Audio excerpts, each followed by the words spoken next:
This is Mr. Beck Does Your Homework, AP Physics, Homework 7.2, questions 8 and 9.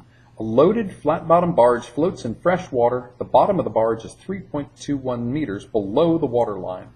So I've got a barge, and the bottom of it is 3.21 meters below the water line, 3.21 meters. And there's my water line.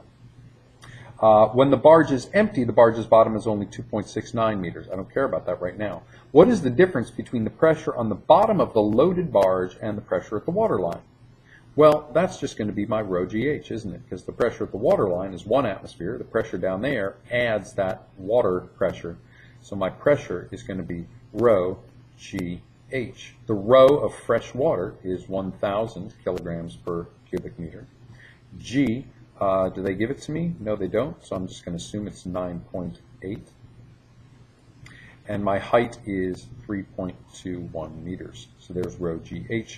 That'll give me the pressure difference at the bottom between 1 atmosphere and 1 atmosphere plus this is going to be that pressure that I'll feel at the bottom. So that is number 8. And number 9 is interesting. If the surface area of the bottom of the barge is 475 meters squared, what is the weight of the load in the barge? So what happens is I go from empty at 2.69 to full at 3.21. So what happens is 3.21 is when it's full. When it's empty, it's sitting up here and it's only at 2.69.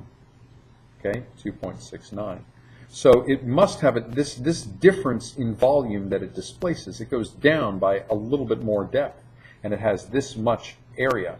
So that change in volume, the change in volume displaced, is what's interesting to us, because the weight of that volume of water is going to be the weight of the load in the barge. Because as you add more weight on top of the barge, it's going to sink and push away as much water as what you've added weighs. So the weight of the load is going to be the weight of the new volume displaced. The weight of that, the weight of the load is going to be the weight of the water, and the weight of the water is going to be the mass of the water times gravity. And the mass of the water is going to be, since density is mass per volume, mass is going to be the density times the volume. So the weight of this load is going to be the density of water times the volume of water times gravity.